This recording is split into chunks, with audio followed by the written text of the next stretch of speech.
Welcome back to Hardball. Here's some of the exclusive report in today's New York Daily News. Quote, Vice President Dick Cheney launched a last-ditch campaign to persuade his boss to pardon Scooter Libby and was furious when President George W. Bush wouldn't budge. Several sources confirmed that Cheney refused to take no for an answer. Quote, he went to the mat and came back and back and back at Bush, a Cheney defender said. Quote, he was still trying the day before Obama was sworn in.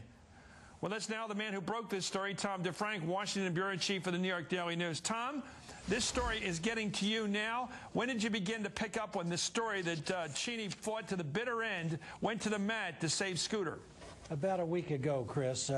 About a week ago, I would say. I've been working on it for at least that long. I got an original tip, and then this is not the kind of thing that you call 17 people in a single day, so I let it percolate a little bit and worked on it a little at a time.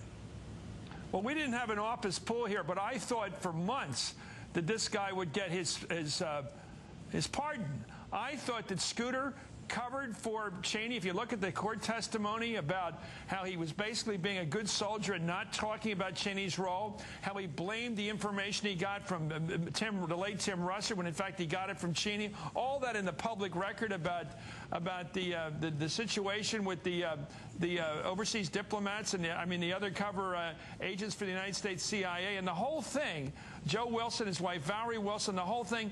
He clearly was covering for the boss. I thought Cheney would get him the pardon. Well, Chris, there's no doubt that Libby was a very good soldier at the trial. On the other hand, my expert on this, my colleague James Meek, said anybody who read Bush's commutation of the jail term couldn't have read that and could have believed that Libby was going to get a pardon. Bush said he respected the jury verdict. He thought it was just.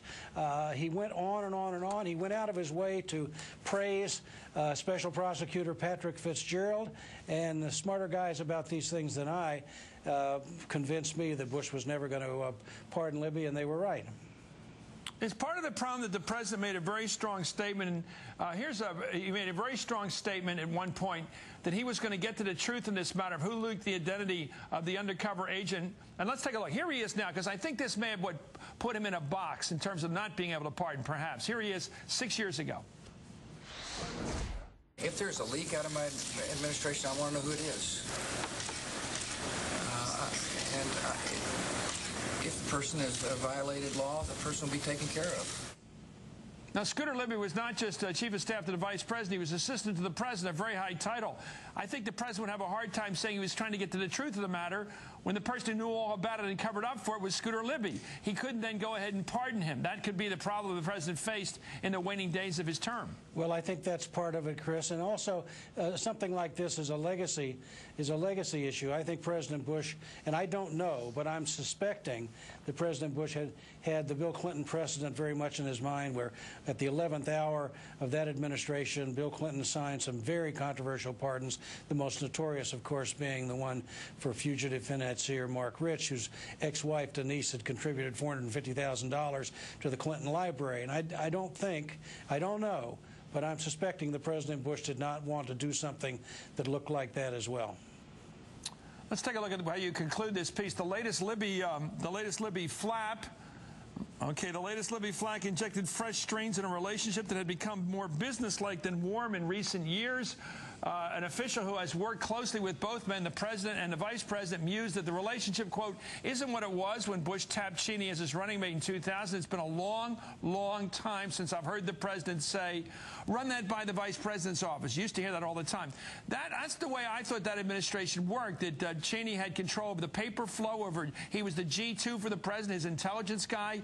Very close relationship. When did it come apart? Well, I think it started changing after the Iraq War went south, and some of the rosy scenarios by Secretary Don Rumsfeld and the Vice President proved out not to be so wise and smart or on the mark.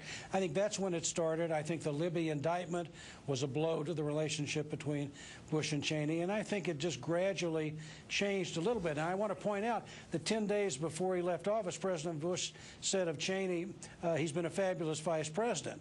But the point I made in the story, and I was very careful in my words, the relationship has become more professional, more businesslike than warm in the last couple of years.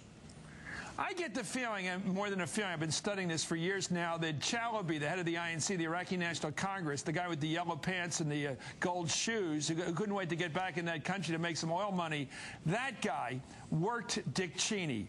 And then Cheney worked the president.